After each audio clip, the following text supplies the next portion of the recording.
Radio Publique Africaine.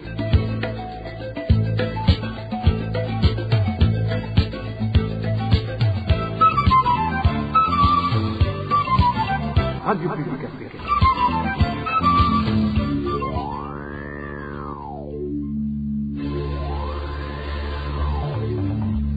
C'est le moment de suivre le journal parlé en français. À la présentation, Daniel Claire et la Trouve. Au sommaire de cette édition, le service social de la prison centrale de Mimba a failli à son devoir en violant la loi portant régime pénitentiel et le règlement d'ordre intérieur en ce qui concerne la garantie des soins de santé appropriés aux détenus. C'est du moins le contenu d'un rapport produit par la CAT Burundi qui déplore que cette négligence a déjà coûté la vie à 3 détenus. La pénurie du carburant paralyse de plus en plus les activités dans le pays. En province du Cibitoke, le seul moyen de déplacement dont dispose la population est le vélo, un moyen qui ces derniers jours n'est plus à la portée de tout le monde. Et en Godi, l'on parle de la pénurie d'eau potable qui se remarque au chef-lieu de la ville de province, à telle enseigne que même l'eau des pluies collectée coûte les yeux de la tête. Voilà pour les grandes articulations.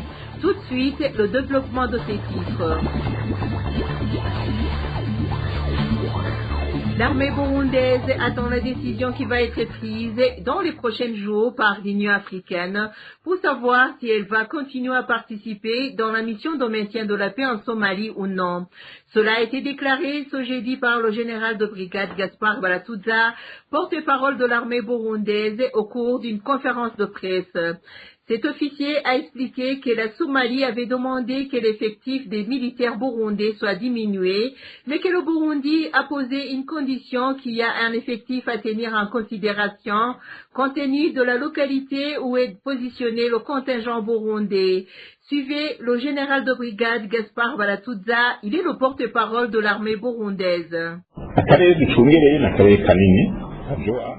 La localité de Jowar, sécurisée par les troupes burundaises, est vaste et est éloignée de Mogadiscio. Si quelque chose de mal arrive, les renforts ne peuvent pas arriver à temps. Dans le processus de diminution des troupes se trouvant en mission de maintien de la paix en Somalie, les accords se font en principe entre l'Union africaine et le pays contributeur de troupes.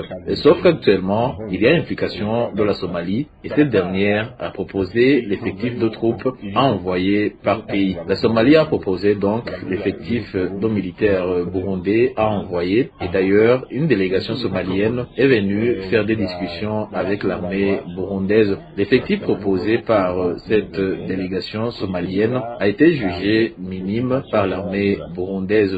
Ces discussions n'ont rien donné et la délégation somalienne est repartie. Nous sommes restés sur notre position. Cette dernière stipulait que l'effectif dont nous pouvons accepter d'envoyer était de 2 bataillons et de 2 unités œuvrant dans le domaine de l'aviation. La Somalie proposait qu'on envoie un seul bataillon. C'est donc cela qui est arrivé et l'Union africaine qui prend la dernière décision ne s'est pas encore prononcée. Il y a une réunion qui, je pense, va se tenir au sein de l'Union africaine à la fin de ce mois de janvier et au cours de laquelle la décision définitive va être prise. La situation se présente donc comme cela et celui qui va donner une autre version, ça sera du mensonge. En page droit de l'homme, le service social de la prison centrale de Mimba a failli à son devoir en violant la loi portant un régime pénitentiel et le règlement d'ordre intérieur en ce qui concerne la garantie des soins de santé appropriés aux détenus. Selon la CAT Burundi, les défaillances de ce service se matérialisent par 3 cas de détenus qui ont perdu la vie en l'espace de moins d'1 année et demie, après de multiples sollicitations pour recevoir de soins médicaux à l'extérieur de la prison, mais en vain. Les détails avec Clovis Nyunzima. La non-application des dispositions légales prévoyant le transfert des détenus gravement malades dans les établissements médicaux compétents constitue une violation flagrante des droits fondamentaux des prisonniers. Selon Akat Burundi, l'article 32 de la Constitution du Burundi et les normes internationales comme l'ensemble des règles minimales pour le traitement des détenus, dit les règles Mandela, garantit à chaque détenu le droit d'accès aux soins de santé équivalent à ceux disponibles pour la population générale. Toutefois, dans une déclaration sur les défaillances dans la prise en charge médicale des prisonniers, sortie ce jeudi, 16 janvier sur le cas de la prison centrale de Mpimba, la CAT Burundi note un relâchement inquiétant dans la gestion de la santé des détenus par le service social de la prison de Mpimba en charge des soins des détenus. Cependant, la CAT Burundi expose des exemples de cas de prisonniers morts à cause de l'omission ou la négligence du service social de la prison de Mpimba à propos de son devoir sur la garantie des soins de santé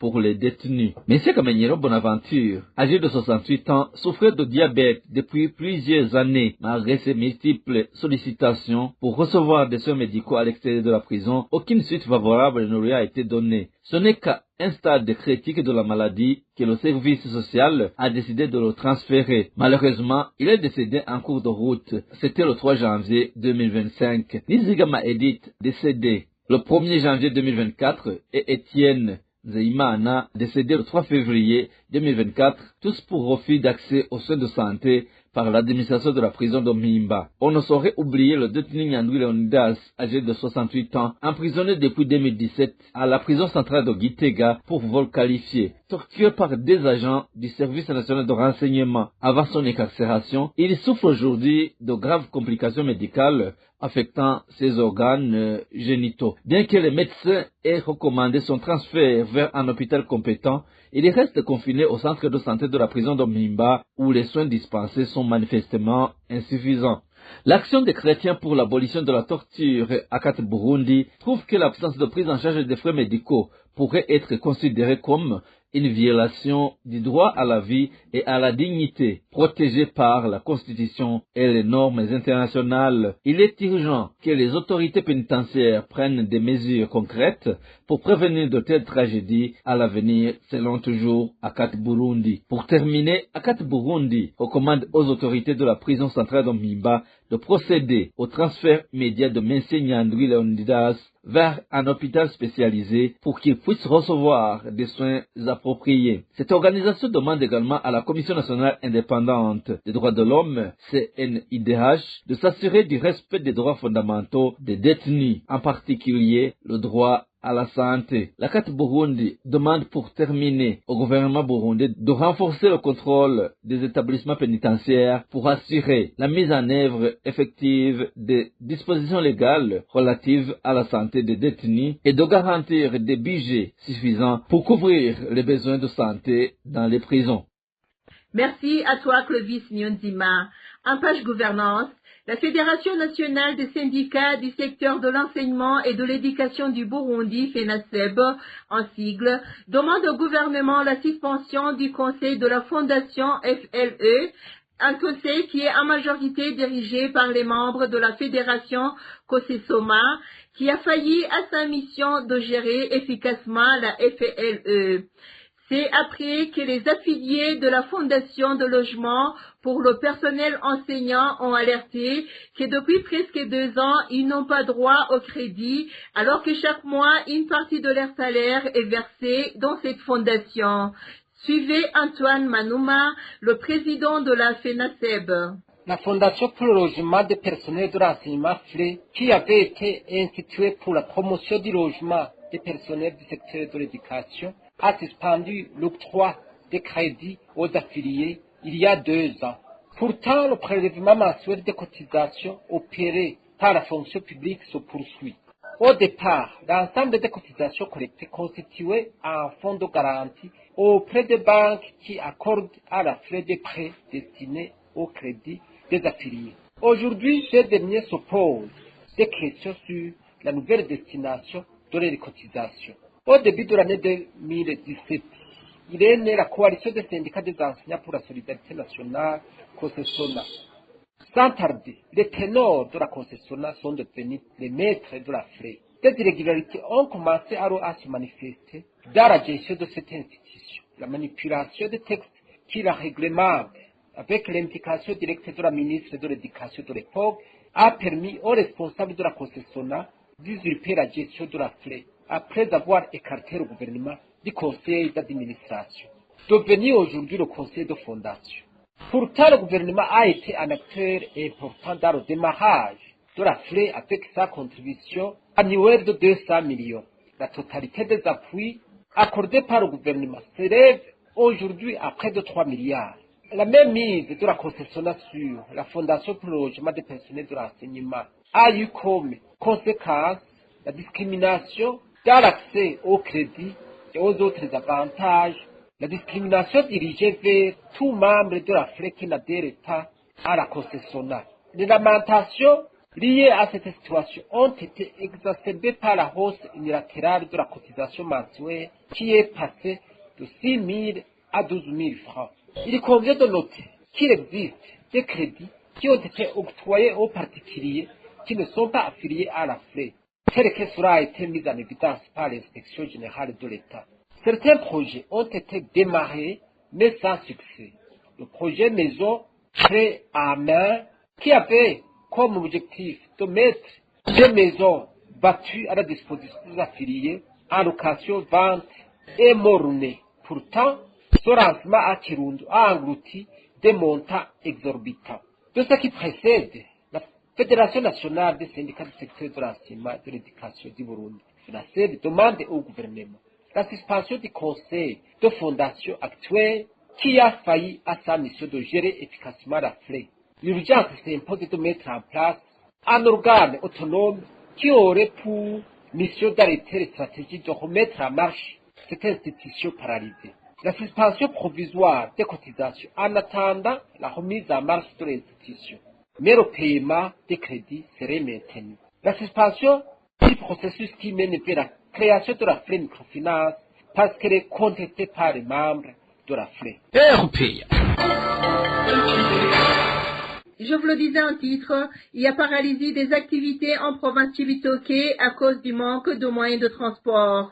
Dans cette province, les parkings des bus sont presque vides. La plupart des habitants font actuellement recours au vélo pour se déplacer, ce qui n'est pas facile pour arriver à destination. Le point avec Walter Kwizera. Suite à la pénurie récurrente du carburant, les habitants de la commune de Rugombo ont du mal à vaquer à leurs occupations quotidiennes. Pour le moment, le seul moyen de transport à leur disposition est le vélo, ce qui affecte énormément leurs activités, comme en témoigne cet habitant de la place.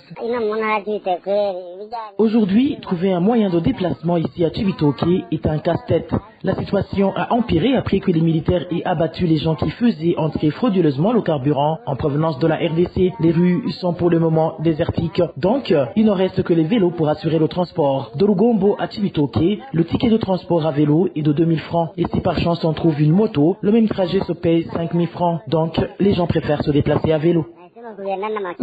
Certains habitants disent être en colère du fait que même les rares chauffeurs qui s'arrangent pour acheter le carburant frauduleusement se voient taxer beaucoup d'amendes par la police pour n'avoir pas respecté les prix de transport fixés par le gouvernement. Sur tous les parkings de bus que compte la province Cibitoke, il n'y a aucun véhicule de transport. Des files de gens ne cessent de s'agrandir sans aucun espoir de voir se pointer un bus. Pire encore, ceux qui achètent le carburant fraudé à un prix élevé se voient taxer des amendes par les policiers. Cela est très étonnant car tu ne peux pas exiger quelqu'un à respecter des prix alors que tu ne lui as pas donné de carburant. C'est vraiment aberrant et cette situation perdure. Pour le moment, les habitants de la commune Rugombo demandent au gouvernement de faire tout son possible pour disponibiliser le carburant. À défaut de ça, qu'ils laissent ceux qui le peuvent aller chercher le carburant dans les pays voisins afin que les gens puissent continuer à vaquer à leurs activités. À ce propos, la rédaction de la RPA n'a pas pu joindre Karem Ebizoza, gouverneur de la province Cibitoke, pour s'exprimer là-dessus. Walter Kwizera. En Gozi, l'on parle de la pénurie d'eau potable au chef-lieu de la dite province, et ce depuis au moins 4 mois. Contraints à utiliser l'eau des ruisseaux, les habitants craignent que si rien n'est fait, ils risquent d'attraper des maladies liées au manque d'hygiène. Les détails avec Emmanuel Ndaïchimiye. Les quartiers les plus touchés par cette pénurie d'eau potable sont Muremera, Gabiro, Gisagara, Rubuye, Shikiro et une partie du quartier Kinyami. Selon nos sources, les habitants du chef-lieu de la province Ngozi utilisent aujourd'hui l'eau de pluie qu'ils achètent à un prix exorbitant comme l'indique cette source. Trouver de l'eau potable dans la ville d'Ongozi, c'est comme chercher une aiguille dans une boîte de foin. Imaginez-vous acheter l'eau de pluie à 1500 francs carburant et un bidon de 20 litres avec la précarité dans laquelle nous vivons. Suite à cette pauvreté, certaines familles se retrouvent dans l'impossibilité d'acheter d'eau dont elles ont besoin et se rabattent à l'eau des rivières et ruisseaux. Ce qui n'est pas non plus une mince affaire vu que ces ruisseaux sont situés loin des ménages. Ceux de Muremera puisent l'eau dans la vallée de Gatare, située à 5 km, ou dans la vallée de Samutuku, qui est à 3 km. Les gens de Kinyami vont également s'approvisionner en eau dans cette vallée de Samutuku. Quant aux gens de Nyarubuye, ils doivent faire 7 à 8 km pour aller puiser l'eau dans la vallée de Kimanga. C'est vraiment un sérieux problème. Au moment où des maladies liées au manque d'hygiène, telles la variole du singe ou le choléra, se remarquent de plus en plus au Burundi, les habitants du chef-lieu de la province Ngozi demandent d'être approvisionnés en eau potable avant qu'ils n'attrapent ces maladies. À ces propos, la rédaction de la RPA a pu contacter Désiré Minani, gouverneur de la province Ngozi, mais il s'est gardé de tout commentaire. Et voilà, amis fidèles de la RPA, c'est par ici qu'est prend fin le journal en français de ce vendredi 17 janvier 2025. Merci pour votre aimable écoute. Merci également aux équipes rédactionnelles et techniques pour leur franche et parfaite collaboration. À la présentation de ce journal, vous étiez avec Danny Claire, il a trouvé bon début de week-end chez vous.